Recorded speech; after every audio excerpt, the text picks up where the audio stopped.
समय और समाज के अनुसार हमारे हिसाब से ऐसा गीत बजे कि सारा लोगन के देह में एकदम फुर्ती आ जाए।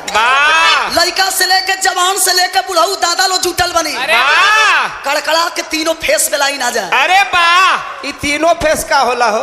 अभी भरमे में बड़का तू तीनों फेस के मतलब तो के जानकारी नहीं के इस लड़का से पूछिए।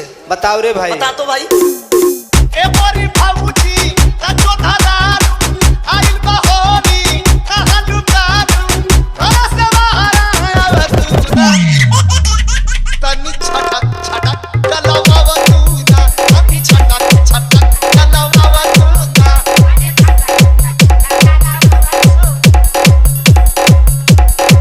ए मोरी भाऊजी का चौथा दारू आइल बहोरी कहां लुकारू घर से Yes, Babu.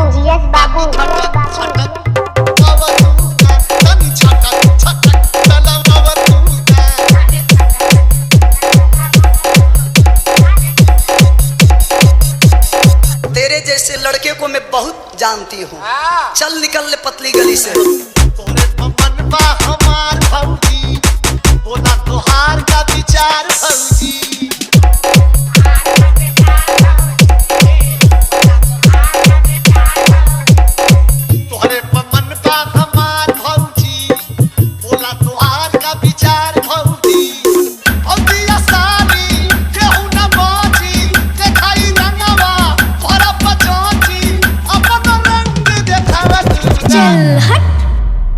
तनी छटक छटक चलावा तू ना तनी छटक छटक चलावा तू ना।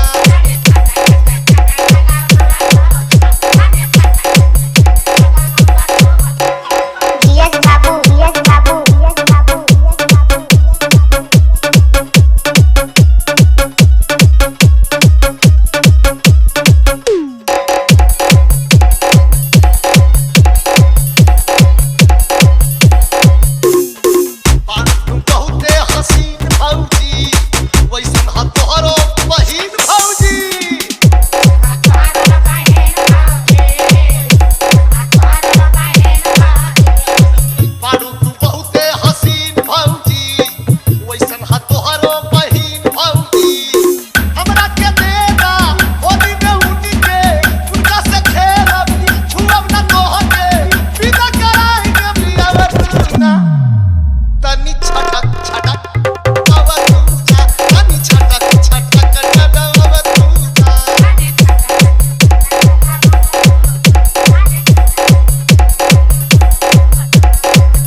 दुगो छोटा का एगो लमहरा का।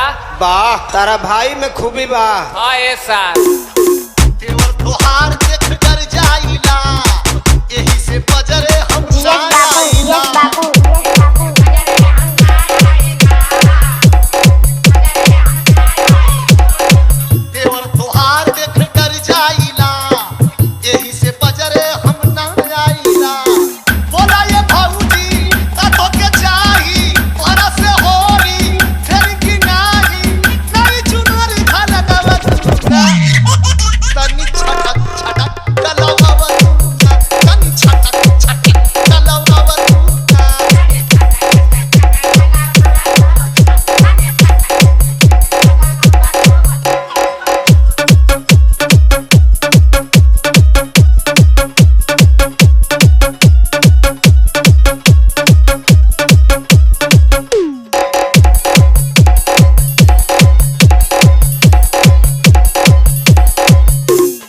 Yes, Babu.